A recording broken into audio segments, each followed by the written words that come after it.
और अब बात पश्चिम बंगाल की, जहां दूसरे चरण के चुनाव प्रचार का दौर जोरों पर है। केंद्रीय बलों ने चुनाव के दौरान होने वाली किसी भी हिंसा से निपटने की तैयारी की है। इस बीच बंगाल के अलग अलग जगहों से हिंसा की खबरें आई हैं। बीजेपी कार्यकर्ताओं को निशाना बनाया जा रहा है। बीजेपी का आरोप है कि उनके साथ ऐसा बर्ताव किया जा रहा है जैसे वो दूसरे देश से आए हैं।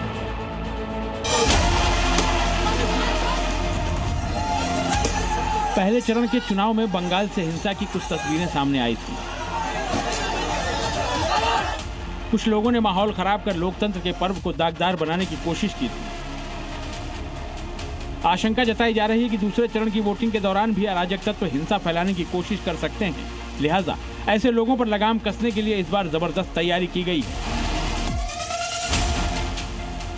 तस्वीरें देखिए, ये सिर्फ बख्तरबंद गाड़ियां नहीं हैं, ये चुनाव के दौरान हिंसा फैलाने वालों के लिए सख्त संदेश है। बुलेट प्रूफ गाड़ियों से दंगाइयों को सबक सिखाने की फुल प्रूफ तैयारी है। हालांकि इस तैयारी के बावजूद कुछ इलाकों से हिंसा की तस्वीरें सामने आ रही हैं। दक्षिण 24 परगना के गोसाबा में बीजेपी कार्यकर्ता को बुरी तरह से पीटा गया। पिटाई का आरोप टीएमसी कार्यकर्ताओं पर लगा है।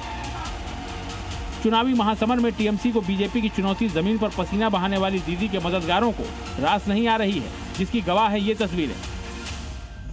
दक्षिण 24 परगना में बीजेपी के झंडे और बैनर फाड़ देने की तस्वीरें सामने आई तो सियासत गर्मा गई। बीजेपी के स्थानीय नेताओं ने इस घटना के बाद थाने में शिकायत दर्ज कराई और आरोप एक बार फिर से टीएमसी के कार्यकर्ताओं पर ही लगा है। दूसरा फेज दक्षिण बंगाल के उस कोर बेल्ट में है जिसे ममता बनर्जी का अभेद्य किला माना जाता है। इसीलिए पहले चरण से ज्यादा दूसरे चरण में बीजेपी का असल इम्तिहान होना है। ऐसा ही इम्तिहान दक्षिण परगना की संदेश खाली सीट पर है, जिसे टीएमसी नेता शाहजहां शेख का गढ़ कहा जाता है। संदेश खाली का नाम सबसे पहले उस समय चर्चा में आया जब छापेमारी के दौरान ईडी की टीम पर यहाँ पर हमला हुआ। महिलाओं की सुरक्षा और जमीन पर कब्जा यहाँ का अहम मुद्दा है।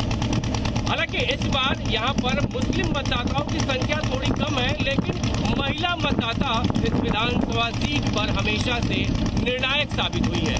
ऐसे में यहाँ इस बार एम फैक्टर बेहद ही दिलचस्प होने वाला है। जनवरी 2024 में संदेश खाली में हुई हिंसा के जख्म यहाँ के लोगों के जहन में अब भी ताज़ा हैं। इसीलिए इस बार यहाँ के लोग परिवर्तन के लिए वोट करने का मन बना चुके हैं। তাই মোদি जी के চাই, আমাদেরকে রক্ষা করার জন্য আমরা তাই মোदी जी के ही चाहिए। शेख शाहजहां को रुकने के लिए इन लोग मोदी जी को मांगता है। गला काट देगा, सवार काट देगा, सब काट देगा गला। हाँ। इतना ज्यादा डर है उसका। हाँ, डर है बोले तो बोलते हमरा मोदी जी के चाय, मोदी जी चाहिए। हाँ, मोदी जी चाहिए। बहरहाल दूसरे चरण के चुनाव के लिए बंगाल तैयार है। प्रत्याशियों की किस्मत ईवीएम में कैद होने वाली है। 4 मई को जब ईवीएम खुलेगी तो तय हो जाएगा कि बंगाल किसकी अगुवाई में आगे का सफर तय करेगा। दीदी फिर से कमान संभालेंगी या फिर कमल खिलकर आएगा। ब्यूरो रिपोर्ट, जी मीडिया।